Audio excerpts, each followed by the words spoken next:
भारतीय संविधानाचा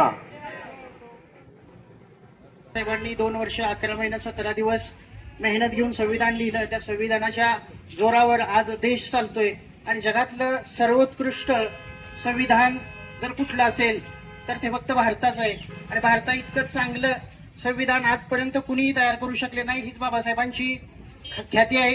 मी फक्त बाबासाहेबांनी दिलेले काही संदेश असतील ते जरी आपण आपल्या आयुष्यात पाळले तरी आपण जगावर राज्य करू शकतो. बाबासाहेबांनी सांगितलंय वाचाल तर वाचाल, जेवढं आपण वाचू आणि वाचल्यामुळेच आपण आज अविनाश कुद्रे सारखा तरुण पोरगा जिल्हा परिषद सदस्य आहे, सरपंच तरुण आहेत, गावचा प्रथम नागरिक तरुण आहेत. आणि हे सगळं शक्य बाबासाहेबांमुळे झालंय. बाबासाहेबांनी एकच वाक्य सांगितलंय, तुम्हाला शिका, संघटित व्हा आणि संघर्ष करा. इव्हन आज मी इथं जो उभा आहे तो फक्त बाबासाहेबांमुळेच उभा आहे. लक्षात आलं. पुन्हा एकदा तुम्हाला डॉक्टर बाबासाहेब आंबेडकरांच्या जयंतीच्या शुभेच्छा देतो. महामानवांच्या जयंतीनिमित्त उपस्थित राहून या कार्यक्रमाची शोभा वाढवल्याबद्दल यवत गावचे सरपंच समीर नाना दोरगे, पंचायत समितीचे माजी सदस्य पुंडलिक नाना खटवट, उपसरपंच बापू यादव, त्याचप्रमाणे जिल्हा परिषद सदस्य अविनाशजी कुदळे, तसेच पोलीस स्टेशनचे एपीआय अक्षयजी मोरे साहेब, त्याचप्रमाणे बाळासाहेब सापळे, डॉक्टर बडेकर, पत्रकार अनिलजी गायकवाड, बापूसाहेब जगताप, त्याचप्रमाणे अमित भैया कुदळे उपस्थित. या ठिकाणी मंगेश रायकर असतील, विजय कदम, रमेश अण्णा यादव, त्याचप्रमाणे सदानंद दोरगे आणि विद्या विकास मंदिरच्या मंडळाचे अध्यक्ष संचालक मंडळाचे पंडित भाऊ दोरगे हेही या ठिकाणी उपस्थित राहिले. सर्वांचं या ठिकाणी रामभाऊ कुदळे सुद्धा उपस्थित आहे. त्यांचं या ठिकाणी पंचशील तरुण मंडळाच्या वतीने सहर्ष असं स्वागत करतो. आणि सावंत सरांना विनंती करतो की आपण थोडस संबोधित करायचं.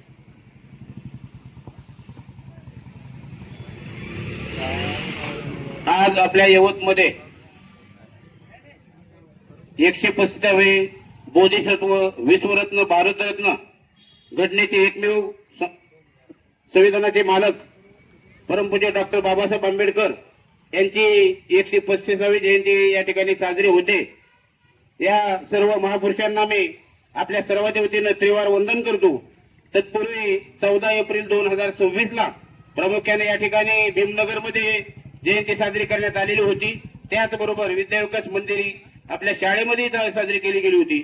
त्याचबरोबर ग्रामपंचायत यवत, त्याचबरोबर आनंदग्राम आणि विविध ठिकाणी शासकीय ज्या ठिकाणी कार्यालय त्या ठिकाणी औचित्य साधून साजरी करण्यात आली होती. आज प्रामुख्यानं या ठिकाणी पंचशील जे तरुण मंडळ आहे त्या लहान मुलांना या ठिकाणी आजच्या 135व्या जयंती निमित्त सर्व या ठिकाणी मान्यवरांना ठिकाणी बोलवले आहे.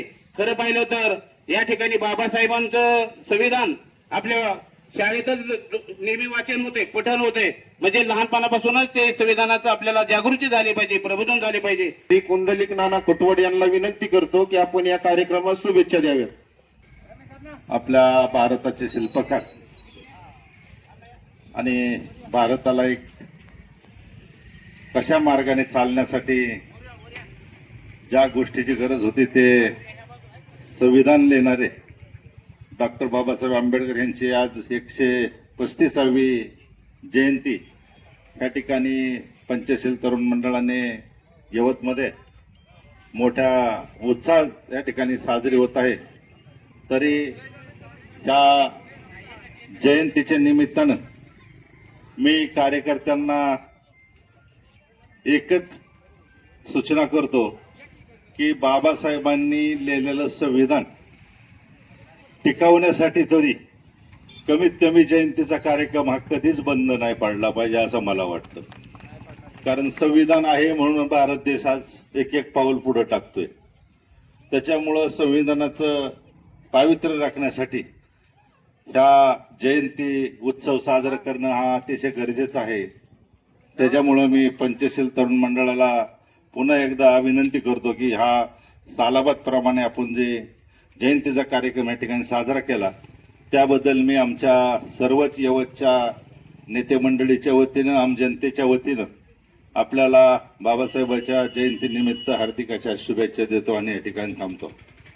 ठिकाणी मॉडर्नवाले चाचा हे 2 शब्द या ठिकाणी व्यक्त करतील अशी त्यांना विनंती करतो. आदरणीय विश्वरत्न बाबासाहेब आंबेडकर यांच्या 135व्या जयंतीनिमित्त आपणा सर्वांस मी मान्यवरांना व सर्व उपस्थितांना शुभेच्छा देतो आणि थांबतो. यानंतर यवत पोलीस स्टेशनचे एपीआय अक्षयजी मोरे साहेब यांना विनंती करतो की आपण या ठिकाणी आपलं मोलाचं मार्गदर्शन करायचं. आज 14 एप्रिल पासून आपण डॉक्टर बाबासाहेब विश्वरत्न डॉक्टर बाबासाहेब आंबेडकरांची जयंती जगभरात साजरी करतोय. ही जयंती साजरी करण्यामागचा उद्देश सर्वांचा एकच आहे की डॉक्टर बाबासाहेब आंबेडकरांनी जे काही भोगले जे काही सोसले त्याच्यामुळं आपण आज या ठिकाणी आहोत. दादर साहेबांनी मगाशी सांगितलं की बाबासाहेबांनी 2 वर्ष 11 महिना 17 दिवस मेहनत घेऊन संविधान लिहिलं. त्या संविधानाच्या जोरावर आज देश चालतोय आणि जगातलं सर्वोत्कृष्ट संविधान जर कुठलं असेल तर ते फक्त भारताचं आहे. आणि भारता इतकं चांगलं संविधान आजपर्यंत कुणीही तयार करू शकले नाही. हीच बाबासाहेबांची ख्याती आहे. मी फक्त बाबासाहेबांनी दिलेले काही संदेश असतील ते जरी आपण आपल्या आयुष्यात पाळले तरी आपण जगावर राज्य करू शकतो. बाबासाहेबांनी सांगितलंय वाचाल तर वाचाल, जेवढं आपण वाचू आणि वाचल्यामुळेच आपण आज अविनाश कुद्रे सारखा तरुण पोरगा जिल्हा परिषद सदस्य आहे, सरपंच तरुण आहेत, गावचा प्रथम नागरिक तरुण आहेत आणि हे सगळं शक्य बाबासाहेबांमुळे झालंय. बाबासाहेबांनी एकच वाक्य सांगितलंय तुम्हाला, शिका, संघटित व्हा आणि संघर्ष करा.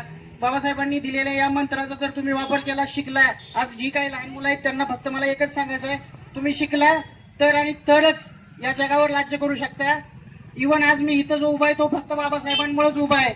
लक्षात आलं. पुन्हा एकदा तुम्हाला डॉक्टर बाबासाहेब आंबेडकरांच्या जयंतीच्या शुभेच्छा देतो आणि मी माझं मनोगत थांबवतो. जय हिंद, जय संविधान. धन्यवाद साहेब. छत्रपती शिवाजी महाराज की, भारत रत्न डॉक्टर बाबासाहेब आंबेडकरांचा, क्रांतीसूर्य महात्मा ज्योतिबा फुलेंचा, लोकशाहीर अण्णा भाऊ साठेंचा, भारतीय संविधानाचा सर्व